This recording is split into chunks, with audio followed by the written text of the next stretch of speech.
اعوذ باللہ من الشیطان الرجیم بسم اللہ الرحمن الرحیم وبہ نستعین وصلی اللہ علی سیدنا محمد واہل بیتہ الطیبین الطاہرین اللہم صلی علی محمد وآل محمد وعجل فرجہم۔ انشاءاللہ آج سے ہم ایک نئی کتاب شروع کرنے والے ہیں۔ یہ کتاب ایک داستان ہے ایسے شخص کی جو بہت ہی سادی زندگی کرتا تھا، اور پھر یہ شخص آہستہ آہستہ اپنے اعمال کی وجہ سے خدا کی قربت حاصل کر پایا اور بہت ہی اونچے مقامات پر پہنچ پایا۔ اس شخص کا نام تھا عبدالحسین برونسی۔ یہ ایک چھوٹے سے گاؤں میں رہتے تھے، اور تقریباً آج سے 40-45 سال پہلے کی بات ہے۔ بہت پرانی اور بہت دور کی بات بھی نہیں ہے، اور بہت نزدیک کی بات بھی نہیں ہے، تقریباً 40-45 سال پہلے کی بات ہے۔ تو یہ شخص جس گاؤں میں رہتے تھے وہ گاؤں ایران میں تھا، اور اس زمانے میں شاہ کی حکومت چلتی تھی۔ اس سے پہلے کہ میں آپ کو داستان بتاؤں، میں چاہتا ہوں ایک آپ کو اس ماحول کا اور اس زمانے کا جائزہ دوں، کہ وہ جائزہ یہ ہے کہ شاہ کی حکومت ایران پر مستقر تھی، اور ایران میں وہ بہت ہی قدرت مند ہو چکا تھا، اور وہ اپنی حکومت بہت ہی ظالمانہ انداز سے کرتا تھا۔ اس کی ایک خفیہ ایجنسی تھی، جو انٹیلیجنس ایجنسی تھی، جس کا نام تھا ساواک، اور اس ساواک کا کام یہ تھا کہ کوئی بھی اگر شاہ کے خلاف فعالیت کرتا ہے، کوئی بھی ایکٹیویٹی کرتا ہے، تو وہ اسے پکڑ لیتے، جیل میں ڈال دیتے، اور جیل میں ایسی جگہ پر لے جاتے جہاں کوئی پہنچ نہیں پاتا، بہت ہی نامعلوم جگہ پر اس شخص کو لے جاتے، اور اس کا نتیجہ یہ ہوتا کہ کئی سالوں تک اس شخص کی کوئی خبر حاصل نہیں ہوتی۔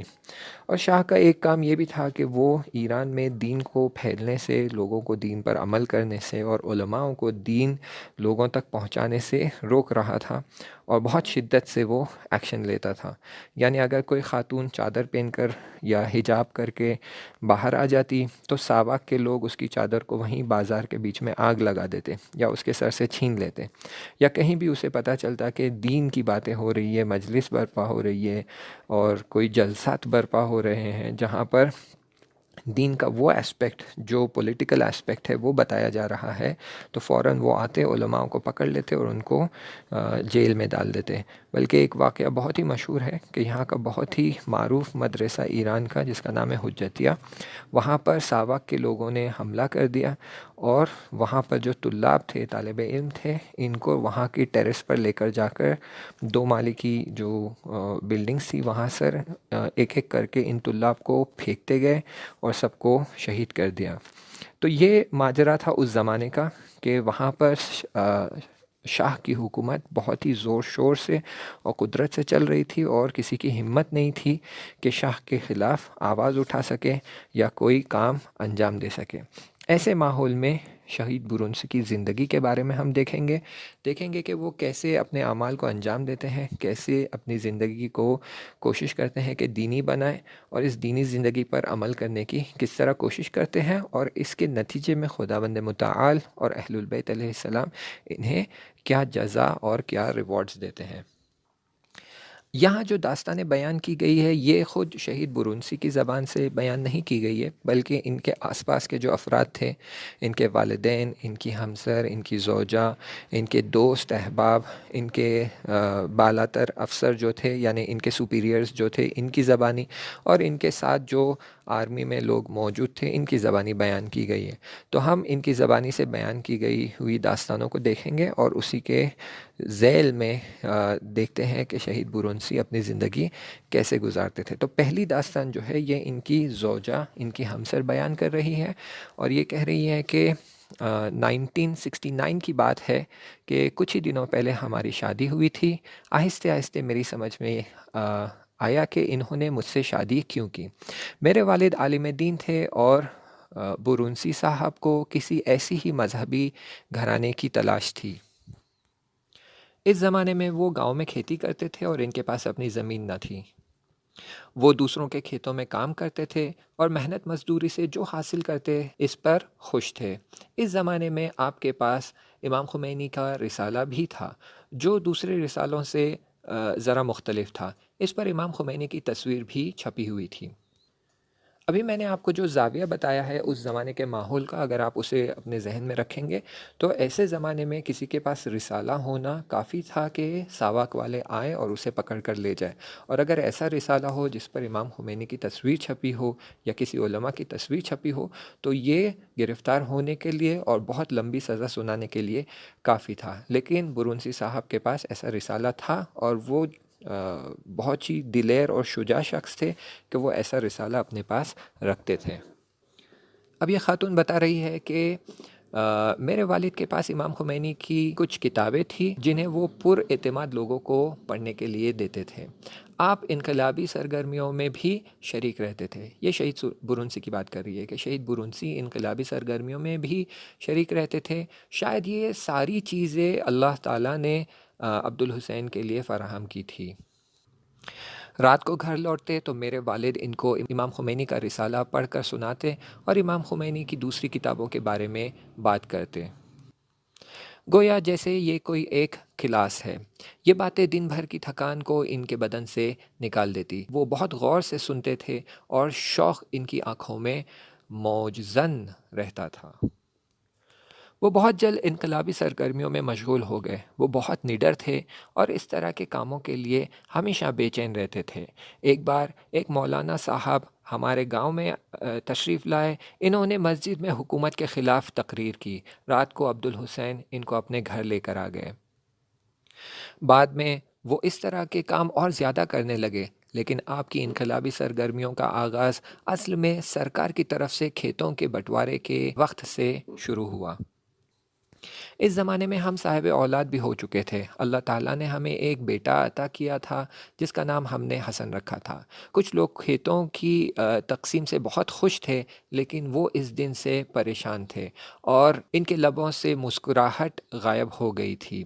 مجھے کچھ سمجھ میں نہیں آ رہا تھا۔ میں دوسروں کو خوش اور آپ کو پریشان دیکھتی تھی تو مجھے حیرت ہوتی تھی۔ میں اپنے آپ سے پوچھتی تھی کہ اگر سرکار دیہاتوں کو اور غریب لوگوں کو زمین دینا چاہتی ہے تو اس میں پریشانی کی کیا بات ہے؟ ایک بار میں نے ان سے پوچھا بھی کہ جب سب خوش ہے تو آپ کیوں پریشان ہیں؟ انہوں نے کوئی واضح جواب نہیں دیا، صرف اتنا کہا کہ سب کچھ بگڑ جائے گا۔ وہ ہر چیز کو نجس کرنا چاہتے ہیں۔ پھر کھیتوں کی بانٹنے کی بات طے ہو گئی۔ ایک دن سرکار کی طرف سے کچھ لوگ گاؤں میں آئے اور لوگوں سے مسجد میں جمع ہونے کے لیے کہا۔ وہ گھر گھر جا کر مردوں کو طلب کر رہے تھے۔ وہ لوگ زور زبردستی نہیں کر رہے تھے، بلکہ سب کو مسجد میں آنے کی صرف دعوت دے رہے تھے۔ اس وقت عبدالحسین گھر آئے۔ وہ بہت پریشان تھے۔ وہ فوراً اندرونی کمرے میں چلے گئے۔ میں ان کے پیچھے پیچھے گئی تو معلوم ہوا وہ کہیں چھپنا چاہتے تھے۔ مجھے تعجب ہوا۔ وہ صندوق میں چھپ گئے اور مجھ سے بولے، اگر وہ آئے تو ان سے کہہ دینا میں گھر پر نہیں ہوں۔ کہہ دو کہ آپ گھر پر نہیں ہیں؟ میں نے تعجب سے پوچھا۔ ہاں، کہہ دو کہ نہیں ہوں۔ اگر پوچھے کہ کہاں ہوں تو کہنا مجھے نہیں معلوم۔ پھر یہ خاتون کہتی ہے کہ میں تو خود پچھلے کئی دنوں سے پریشان تھی اور اب تو بالکل غصے میں آ گئی اور بولی، یہ سب کیا ہو رہا ہے؟ سب زمین اور جائیداد لے رہے ہیں اور آپ اس طرح چھپ رہے ہیں۔ انہوں نے کوئی جواب نہیں دیا۔ اندھیرے میں ان کا چہرہ صاف دکھائی نہیں دے رہا تھا، لیکن مجھے معلوم تھا کہ وہ بہت پریشان ہیں۔ میں کمرے سے باہر آ گئی۔ تھوڑی دیر بعد دروازہ کھٹکھٹانے کی آواز آئی۔ میں نے دروازہ کھولا۔ کچھ لوگ ان کو بلانے کے لیے آئے ہوئے تھے۔ میں نے ان سے یہی کہا کہ وہ گھر پر نہیں ہے۔ کچھ دیر بعد گاؤں کے بزرگ لوگ بھی آئے۔ ان کو بھی میں نے وہی جواب دیا۔ مسجد سے بھی 3-4 لوگ آئے۔ اگر وہ پوچھتے کہ وہ کہاں ہے تو میں یہی جواب دیتی کہ مجھے نہیں معلوم۔ جب تک ان کا کام ختم نہیں ہو گیا عبدالحسین گاؤں میں نظر نہیں آئے۔ سارے کھیت تقسیم ہو گئے۔ مجھے اچھی طرح یاد ہے کہ ان کے والدین بھی آئے، گاؤں کے بزرگ بھی آئے اور سب نے یہی کہا کہ کچھ زمین تمہارے نام نکلی ہے، انہیں اپنے تحویل میں لے لو، یعنی انہیں ایکسیپٹ کر لو۔ لیکن انہوں نے ہمیشہ یہی جواب دیا، مجھے ایسی زمین نہیں چاہیے۔ تو ان لوگوں نے کہا، اگر زمین نہیں لوگے تو ہمیشہ مزدوری کرنی پڑے گی، ہمیشہ محنت کرنی پڑے گی اور ہمیشہ دوسروں کے کھیتوں میں کام کرو گے۔ تو عبدالحسین نے جواب دیا، کوئی بات نہیں۔ لوگوں نے انہیں بہت سمجھایا لیکن وہ تیار نہیں ہوئے، بلکہ دوسروں سے بھی یہی کہتے رہے کہ تم بھی یہ زمین نہ لو۔ زمین کا مالک خود عبدالحسین کے پاس آیا اور بولا، تم جا کر وہ زمین اپنے قبضے میں لے لو۔ مجھ سے تو سرکار نے زبردستی لے لی، لیکن اب میں اس بات پر راضی ہوں کہ تم ان زمینوں پر قبضہ کر لو۔ تو عبدالحسین نے جواب دیا، آپ تو جانتے ہیں کہ بعض کھیت یتیم بچوں کے تھے، آپ راضی ہو جائے تب بھی یتیموں کا حق کا کیا ہوگا؟ تو یہ خاتون کہتی ہیں کہ اب میری سمجھ میں آیا کہ انہوں نے زمین لینے سے انکار کیوں کر دیا تھا۔ اور پھر ایک دن وہ کہنے لگے، جو چیز ظالم حکومت دے وہ نجس ہے، مجھے ایسی چیز نہیں چاہیے۔ اس کو یعنی اس حکومت کو ہماری فلاح اور بہبودی یعنی ہماری پروگریس اور ڈیولپمنٹ کی فکر نہیں ہے، خدا اس پر لعنت کرے، اس نے لوگوں کو کن مصیبتوں میں ڈال دیا ہے۔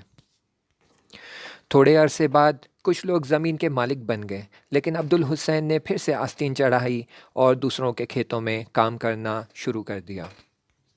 اس زمانے میں میرا بڑا بیٹا حسن 7 مہینے کا تھا۔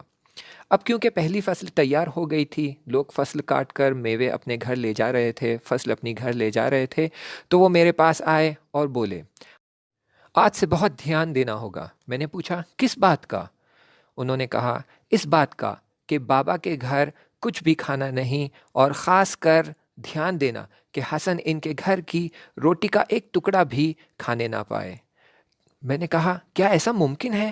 میں نے تعجب سے پوچھا، اور پھر حسن کی طرف اشارہ کرتے ہوئے کہا، اللہ رکھے یہ انہی کا پوتا ہے۔ تو عبدالحسن نے کہا، نہیں، میں راضی نہیں ہوں، تم اس بات کا خیال رکھو۔ ان کے بات کرنے کے انداز سے ان کا مضبوط ارادہ جھلک رہا تھا۔ پھر وہ اتمام حجت کے لیے اپنے والد کے گھر گئے اور یہی باتیں ان سے بھی کہی۔ اس کے بعد سے انہوں نے خود بھی ان کے گھر کی کوئی چیز نہیں کھائی۔ انشاءاللہ آگے کا مطلب ہم اگلے چیپٹر میں بیان کریں گے۔ تب تک کے لیے التماس دعا، خدا حافظ۔